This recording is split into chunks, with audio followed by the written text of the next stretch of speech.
been doing these all week long. My name is Kyle B. Thompson. I'm the programming director of the Fort Myers Beach International Film Festival, and we are here with some fantastic filmmakers for the short film package 5 that just played. I hope you guys had a chance to catch it.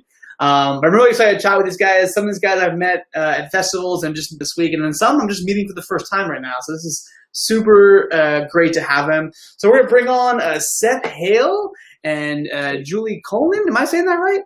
No. Oh man, I asked Mike. I know. I was like, wait. Sorry. How do you pronounce your last name? It's Kanan. Kanan. I was way off. I wasn't even close. I'm so sorry about that. I apologize. From the Master Servants, and we got Nate Gilbert. What's up, man? From Dear Frankie. We got Mike Polinsky. Am I saying it right? No, Panuski. Oh, come on. Panuski. There's no L in there. All right, sorry. You have to forgive me. I get nervous when we go live, and then I always mess up last name. So from Mend, which if you guys saw it, you just recognized it, and then we got Ryan O'Leary from the Lost Weekend. So sorry about the last name, guys. I do apologize. But super excited to have you guys. Thank you so much for sharing your films. And I really want to start by asking, for those who wrote their films, is why did you guys pick these stories and what inspired these stories? And I think we'll start, Julie, with you, if that's okay. That's so funny. I was sitting there thinking, yeah, I'd love to hear why you guys wrote your stories. Okay, I'm on the hot seat. Well, I became obsessed. I mean, I don't know how to tell my story quickly, but in St. Paul, there are about 380 preserved mansions from the Gilded Age. And so you're standing there and you feel like you're in the Gilded Age. And I just kind of started to become obsessed with what was going on up there. And then I just started to actually bury myself in the Historical Society for about 9 months. And wow. I started to develop this series, and this is a taste of the series I developed. Okay. Oh, that's awesome. Yeah. That's fantastic. For those who saw it, it's absolutely. Let me know if I can help. Sorry about that. I don't know why my watch just went off. Absolutely beautiful film. I mean, the story is fantastic. So it's so good. So Ryan, right? You wrote The Lost Weekend. So tell us about that. What inspired that? And you actually have a really interesting story behind how it went from a different film to The Lost Weekend. So give us some insight. Sure. Yeah, I'm not that good at making stuff up, so I base a lot of things off of stuff that's happened in real life. And I had what was supposed to be my second feature film, this project called The Lost Year, and it came very, very close to being made back in 2016. If you Google my name and The Lost Year, you'll see the actors that were attached that unattached themselves at some point. But so we had a financing snag, and then we decided with like the small chunk of money that we did raise, we decided to use that to make a short, which meant adapting this feature that took place over the course of a year to make it work in the span of a weekend. It was very hard and difficult, but here I am with everyone else. So it was a great experience. But yeah, but kind of like the ass backwards approach of like definitely wasn't the kind of feature that I wrote setting out like, oh, here's a great sequence that would make a good short. No, like I thought we were making I was under the belief that we had our financing. So I wrote to that, and I paid dearly for it. Oh, it's a great film, man. I've seen it a couple times throughout the festival circuit, so it's fantastic, and you should be really proud of it. So, Mike, I mean, not only did you write this film, but you also played the lead in it. So I'll have a couple questions for you, but to start with, like, why this story? What inspired you to write this story? I'd always wanted. I've been doing this for a long time. I always wanted to write something and produce it. Never done that before. And obviously, you know, when you do films like this, you got to do something that has meaning for you. And the story just evolved out of the fact that, you know, the story's about a man who loses his wife. And honestly, that's the one thing I'm most afraid of. I'm afraid of starting over and being alone. And I felt like that's something worth writing about, you know, because a lot of people, well, look, all of us are going to experience loss in our life. And I know, you know, the times that I've dealt with it or have friends who've dealt with it, a lot of what I've heard is that the loss is bad enough. But for so many people, the hard part is when things around them get back to normal. And their life has a void, and how do you find purpose again? How do you find a reason to go on and find happiness again, because you're still alive, because life is for the living. And I thought that all of those things were relatable to an audience, and it certainly means a lot to me. And, you know, my family means a lot to me. And you know, my wife produced this. My daughter played my character's daughter in this. So it was a real family affair. And, you know, I think we just wanted to make something that meant something. You know, we named the production company after our favorite dog that we had. So it was very personal for us. But as I went through the process, you know, you start to listen and accumulate stories from other people about how relatable the journey of this character is to so many who experience loss in their life. Wow. I mean, that's an unbelievable statement. You know, I think it's really interesting. I think I relate to this, and I think I'll share this story with you guys right now. I relate to your story most, and I think that's, now that you said that, it affects me a little bit. I lost my dad a couple years ago to a car accident, actually at this very film festival that I'm at right now, which is kind of crazy. Not to drop that on you guys right now, but I think that's what makes me connect to that story even more now. So, I mean, thank you for sharing that. I mean, that's obvious, very clear to you that it's close to your heart, and I think that's great, man. Thank you for sharing that. So, Nate, I want to bring actually Megan's on. Hopefully Megan's doing connecting wise well. Hello, Megan. How are you? Hi. How are you? Good. Thanks for joining in. The question I just asked everybody is you guys have a really great story. Dear Frankie, it's such a unique way of shot it, and I want to go to that in a moment. But what inspired the story? Right, tell me how it came to fruition. Yeah. So the story is a personal story about my life, really, and a skewed friendship that I had. So with an old roommate of mine, and it kind of evolved into this like friendship, into a very strange, unhealthy, almost abusive kind of relationship, and yet at the same time there was a lot of love in it, and there came kind of a breaking point where it was like, I'm done, and it was very difficult to let go of someone that you think is always there for you, or that you love. And turns out it's been a very abusive situation. And I wrote this letter just to write a letter, never really intending to make it into a movie. And then, and never intending to send it to her. And then we decided to do this challenge, which I'm sure we'll talk about in a second. And it just turned out that the two kind of aligned together, and to kind of put what I was feeling on into the world. So, yeah. Wow. Yeah, it's a fantastic little story, and I think how you guys shot it is really unique too, and I want to talk about that in a moment. But I want to turn it over to Seth and Mike for this one, because both of you guys played fantastic roles in it. So Seth, I want to kind of know from you what kind of preparations you have to go through for this role, and also how did you get connected to this role? I mean, did you guys go through a casting agency, or I don't quite know how you guys know each other, but tell us a little bit more about how you got involved in them. Well, getting involved is kind of funny, because at the time I was performing on cruise ships. I had like a 8-month contract, so I was like on the other side of the world, and I saw our casting director, this is Cynthia, yeah? She's amazing.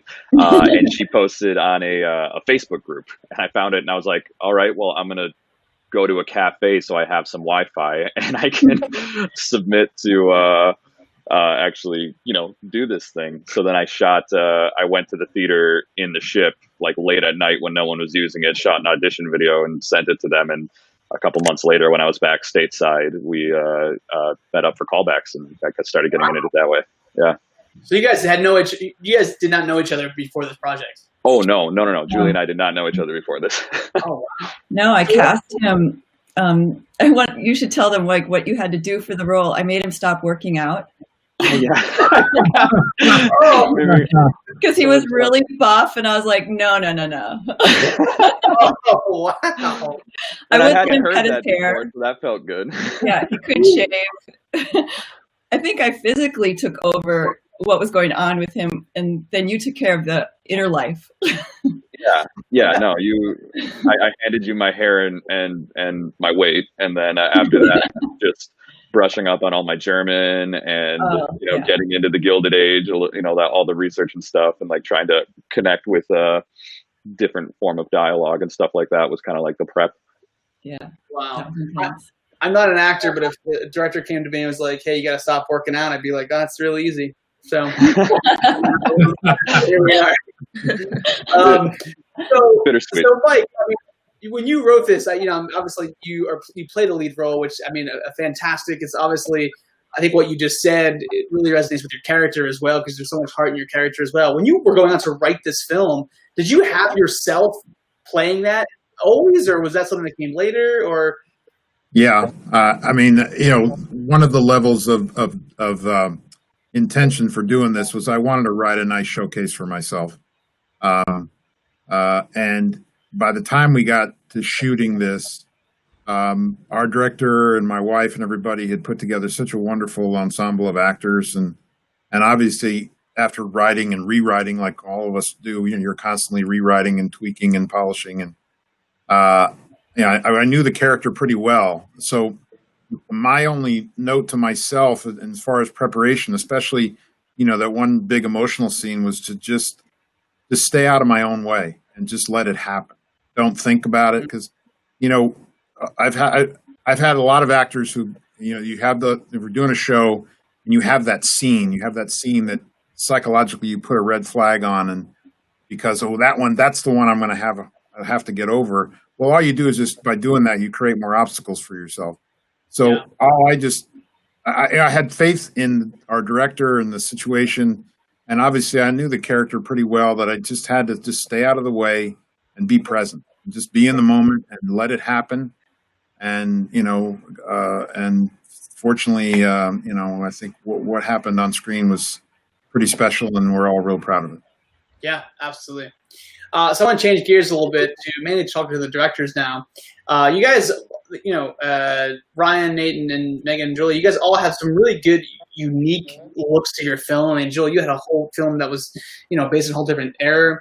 But I really want to start with Nate and Megan, right? You guys actually chose to shoot on film. And then I want to talk about Ryan and Julie about kind of your looks to the film. But tell us why you chose actual film for this, because, I mean, it looks beautiful and it looks amazing. So tell us what went into that decision. Yeah, so we ended up choosing to shoot on film, specifically Super 8 film, as part of this competition that challenges filmmakers to shoot a movie on a single cartridge of Super 8 film. And so you have to shoot your film chronologically, and then you send that film off, and then you create your soundtrack blind. So you send that film off to get developed, but you don't get to see it while it's being developed once it's been developed. So then you create your soundtrack after, and it was a lot of fun. It was definitely a challenge, but it's definitely I love film. I'm a big champion of film. If I could make every project on film, it'd be great. Cost prohibitive. And so when the first time we actually got to see it, it was a great joy that it's like, yes, it worked. Because one lighting mistake, one oopsie, the whole thing doesn't work. So we definitely had extra Super 8 cartridges with us. Yeah. But Megan, if you want to add to that. No, I think the other part of it was that we specifically also got actors who were more theater based and used to kind of delivering more of a live performance, because we weren't able to edit it. We had to edit in camera to do it chronologically. So, and then we also chose to do this in 4 long, 45-second takes. So it was like, please don't mess up, and ready, set, go. But they did an excellent job, and super proud of them. But yeah, it was definitely a challenge and very nerve wracking to see them all come together. Yeah, I think it's fantastic that you guys actually shot it on film. I think as digital filmmakers, right, we love film so much that we have now things that, like, plugins that help us make our films look like film and not digital. So I mean, my hat comes off to you guys for shooting films. As a filmmaker myself, I couldn't do it, but you guys did it, and it looks fantastic. The grittiness of it is great. But I want to take it over to Ryan and Julie, because you guys both of you guys have really unique looks to your film. I kind of want to know, did you guys as directors go into this having a look in mind, or did the DP kind of come together, or what sort of went into building that look? And I'll start with Julie, and then I'll go over to Ryan. Okay. Yeah, thanks. So I'm kind of I'm a control freak. I didn't leave it up to anybody. I have a grip on my DP, my production designer, my costume designer, my gaffer. I also draw, so I'm able to storyboard my entire films. Oh, that's awesome. Yeah, that's very helpful. You can really communicate. And then I come from post. I'm an editor, and so then I have a lot of control over color correction, and that was very intentional. Like, are we going to color correct it like Titanic, or are we going to try to make it more edgy, or are we going to try to do Age of Innocence like Scorsese? And we just kept working on it. I color corrected that 12-minute film for like 5 days. Wow. Yeah, because I thought it would really make it in the color correction. Yeah, absolutely. I think color is, so I'm secretly a colorist as well. I'm colorblind, so I'm not very good at it. But no, I think I have a weird thing about color, and I think the color of your film and just the overall look was amazing. Which actually, Ryan, it's a compliment to you, man, too, because the color of your film is so unique, and just the look of it is just so great. I think when you told me a while ago, you shot that on, if I'm remembering correctly, Red. The fact that, it looks beautiful. It looks like it was a film on a Panavision or an Ari. So tell me, as a director, do you have any type of idea going into this and what the look should be, or do that to your DP? Tell us a little more. Sure. Something I always talk about when it comes to like the look of my films, and this applies to like a lot of, but if you're going like literal to camera, but something I think is missing with a lot of digital photography is a sense of texture. So like a good colorist can replicate 35 millimeter grain, which is what we did, but we also shot, I want to say we shot in like 8K on like super, super high res just to be able to manipulate it in post. And a lot of the lighting was kind of like, it's not a particularly surreal looking movie. So everything was kind of motivated by like natural, like as if it was natural light. But yeah, there's a lot of like working with the cinematographer. I'm not someone who can light anything, as you can see by I get to make a stroke twice today. But yeah, like I'm not a gaffer or anything. So I like to surround myself with very smart people. And yeah, our cinematographer, Reverend Jake Cohen, like really, he came onto the project like less than a week before we started filming.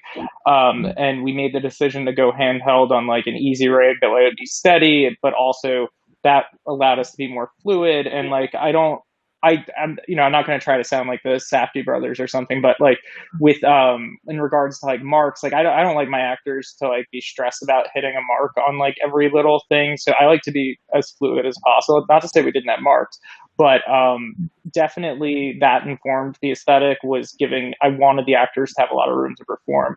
And frankly, we shot like 20 something scenes in 3 days. So like we didn't have a lot of time to overthink anything. And then like, I just feel like I got very, very lucky with a cinematographer, but a lot of what we talked about was adding texture, and our colorist is like someone who does like a ton of movies. She's a incredible colorist, and she like, my producer's her integration sponsor, and she like put in some extra work for a very reasonable amount of money because of that. But it was great getting to work with good people. But, yeah, I think the color of your film, and Julie, the same way with you, is the color of those films are all the color, all your films are great. But Ryan, yeah, the colors of that, my hat comes off to them because it's amazing. It looks so good. So I have a question for all you guys, right? And I want to, Seth, from you, I want to actually know, kind of as an actor, what the answer to this question. But what are some of the biggest what is the biggest challenge you all had to overcome in creating these projects? Here's the catch: you can't say budget, because that's always the answer is more money. So yeah, I know. So think about that for a minute. I want to start actually with Nate and Megan. You guys sort of alluded to that already, but like, what was the biggest challenge you guys had to overcome? I think aside from like the nature in which we shot it, it was difficult, I think, for me on a personal level because of the subject matter. Mm. To watch something that is very personal to me, and honestly, I don't love talking about it, and then to decide to film something and then know that, I mean, hopefully it does well in the festival circuit. I'm gonna have to live with it for like 2 years. I think that was really difficult in like the moment of shooting it, which I'm very grateful to my lead actress, who is a really good friend of mine. And there was a moment where she was like, "I'm sorry, I really like I need more direction, or like I need to get more into this." And then we had a really wonderful conversation. And I think having her on set to trust her to tell something that was very deeply personal was really important to me. But that would definitely be the hard filmmaking process for me. Yeah. Yeah. Yeah. Absolutely. Nate, do you want anything to add on to that? Yeah, I think part of it is was that and making sure that I took a step back and kind of let Megan take the lead on that, and also I think for the film as a whole was the timing. You know, we were on a tight schedule. We shot the whole project. We shot the whole film in a day, and then we had to get the film out there to be developed. So we were on a pretty tight schedule, and so to be able to try to get everything done as quick as possible, while, as we talked about, you know, only getting one cartridge and one shot at it. It was pretty nerve-wracking, but we were somehow able to do it. Yeah. I want to turn over to Seth. Seth, I mean, for you, you know, as an actor, what were some of the biggest challenges for you, other than the weight thing, Julie? I'm kidding. What were some of the biggest challenges you had to overcome, you know, getting ready for this role?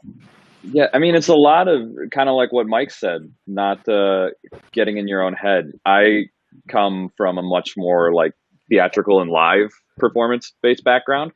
And, you know, other than like commercial shoots and stuff like that, industrials that just feel entirely different. There's no narrative, like, you know, it was minimal experience. So it was really, I was coming into it a lot more green than I wanted to. And so, you know, just getting out of your own head and like being like, you can A, do this, and then B, you know, like not painting your face with everything you're doing. You know, I'm still always working on it, but like, you know, you're not just present in the moment and something true, but you know, like that's still reading to the camera, something that's like not blank and not painted. You know, it just is. It takes a minute. You're in your head and you're thinking about it. I'm working with these great actors. Remy, who's in the beginning with me, he's friggin' amazing. So like we had like this like staring contest when Julie and everyone else was working, and like he would not break character. And I was like, well, I'm not going to break either, because I need to be like your boss right now, and I need to be more. And then I got all intimidated by him. So. Oh man, Julie, I mean, right, going off the same film, what were some of, as a director, what were some of your biggest challenges, and how did you overcome them? Oh, God. Well, we shot in a historical house, so we couldn't attach any of our lighting rigging to the walls. We couldn't walk around unescorted. We had to walk. It wasn't a walk away. We had to get everything out, and it was like tight. We had a lot of stuff to cover. It was 12 hours. I missed a bunch of shots. That kind of hurt me in the end. It really, I missed a series of insert shots just because it was me being green, my first being green. It was crazy. It was pouring rain outside. I had my grips and my gaffer with these huge lights outside the window, standing in the pouring rain. I was like, I have a picture of them. It's crazy. I think the biggest challenge was to pull off this enormous thing. It's not like walking into an apartment and you can take out a camera and you can use everything around you. Everything had to be, what do you call it? I had to plan it. And I'm surprised that Seth didn't mention the German. So Seth is fluent, but still, you know, not, you know, he needed help. And then playing it fast and loose with the word fluent, but yeah. He knew what he was saying. He knew what he was saying. So that was like a step ahead of the rest of us. And then my actress was not fluent, did not understand it. So she spent a ton of time at the German Institute. But that part really moved me. I felt like she what was going on between the two of them was really intense, and I really bought into it. I loved it. You didn't ask me that, but I wanted to say that. Oh, okay, yeah. I mean, that's crazy, the whole German thing. That's wild. So Mike, I mean, right? So I'm actually really curious about what your biggest challenge was. Obviously, was there any challenges between being a writer and then also acting out your own writing, or was there different challenges in general? Tell us a little bit more about that. It particularly wasn't, that part wasn't a challenge because I loved our director, and I had no problem on the day just turning it all over, not being the writer on the set. I just needed to be the actor in the moment, and because she knew everything top to bottom, and I didn't need to mess with it. I mean, our biggest challenge is we shot it over 4 days, and it just so happened these 4 days the weather forecast was supposed to be for horrible rain the whole time. So for all of our exterior scenes, we had to plan out alternatives, which we had, and we were dodging the rain on all of them. But fortunately, because of the wonderful women who ran the production and we shuffled some things around, we were able to we didn't have to rewrite any of the locations or bring things indoors that were supposed to be outside, because they were able to, watch the maps and do it so that we could get it in outside. But the biggest Mother Nature obstacle is there's a scene where we're out on the back deck with me and my daughter. And for some reason, we live in the South. And so tree frogs during the summer, you hear them all the time. But for some reason, that night there were tree frogs times a million. I think they were all narcissistic, and they heard they were shooting a movie, and they all wanted to be on camera. And we literally had to start and stop that scene a bunch of times because the sound was just so prohibitive, and they were so loud. I mean, I lived in this house for 26 years, and I've never heard them that loud. But They knew. I guess they knew. They thought it was their 15 minutes of fame, I guess. So, but we got through it, and like anything with these kinds of things, it all comes down to we had a great team. We had a great bunch of people who just stayed focused, and they were giving, and they worked their tails off, and we got it. We got it all done. Awesome, yeah, and you guys should be really proud of it because it's a great film. So Ryan, I feel like I've asked you this question like 5 times just today alone.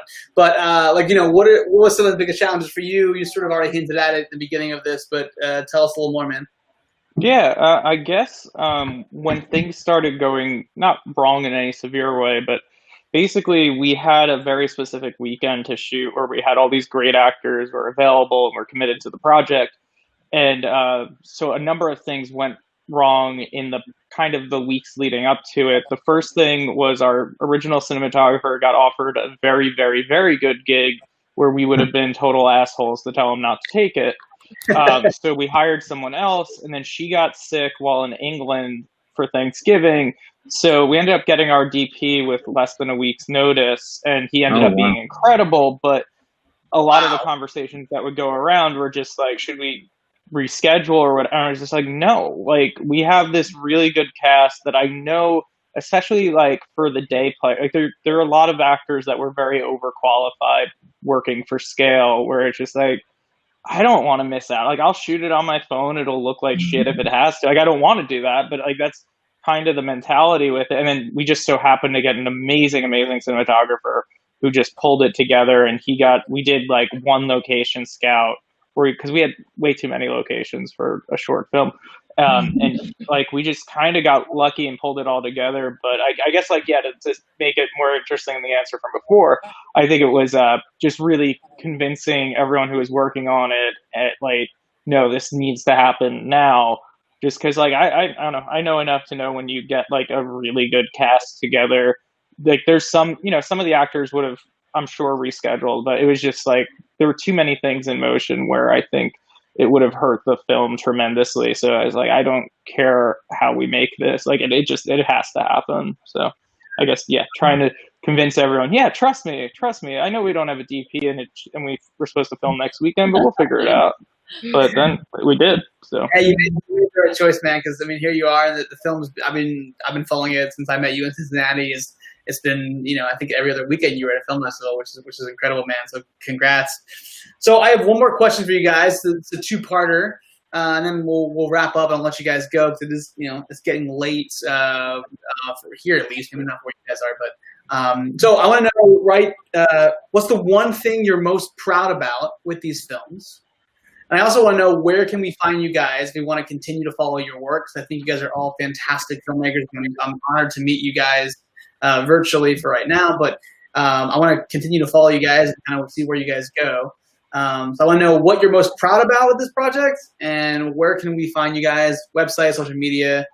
We're gonna start. We'll start with you, Ryan. Sure. I guess I was most proud of getting to work with the people I worked with and seeing these really good actors and people on my crew like work their asses off and like really take what I was doing seriously. This is like the first thing I ever made where the money wasn't like completely coming off of my credit cards or like student loans like I did back in film school. And to see people really respecting some silly thing that I wrote was just really inspiring, and getting to work with such a group of people.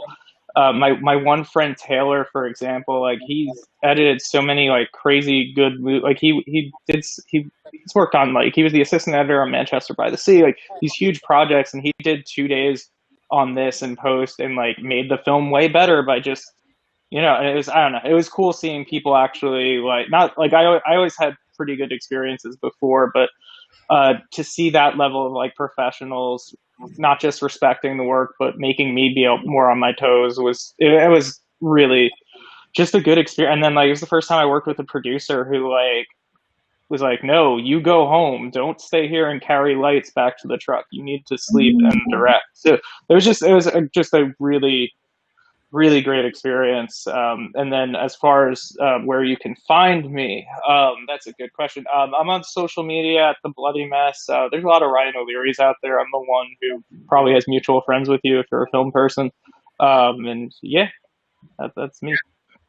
There was some confusion earlier because your Instagram handle is also the name of a film that we have playing here. And yes, I gotta acknowledge that. All right, so back when I was in like 10 years ago when I was in college, I made a short film about having hemorrhoids called A Bloody Mess. And it was like the first thing I did that like was remotely watchable. So that's why the username's like that. And that went on to become a major plot point in my first feature. So it's always kind of great when I see someone else with a similarly titled film. In this case, A Bloody Mess is exactly the title of the short that we made back in like 2009.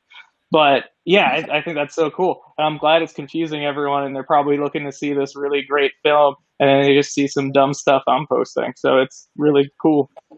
They're looking for a film about the taboo around having your period in a Middle East. Yeah, so they're looking up this very important stuff, and then it's like, oh, is this some dipshit who lives in New Jersey? So I love it. Oh man, this Q&A went so wrong. I'm sorry. What was the question I was asked? I don't even remember what what are you most proud about, and where can we find you guys? We'll start with Seth and Julie. You go. Okay, well, I'm very proud I didn't have hemorrhoids during that one. Good. No, I'm really proud of a couple.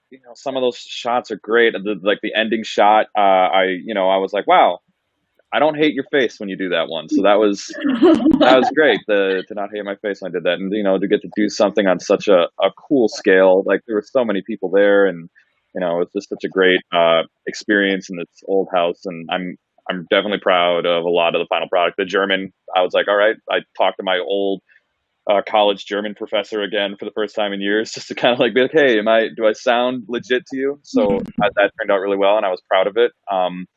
The product is great. I mean, the next thing you can find me on is probably going to be Julie's next project. We're working on another piece of her story here, another short film called Awakening, and I'm in that, and that's super exciting. Otherwise, I'm Seth K. Hale on social media.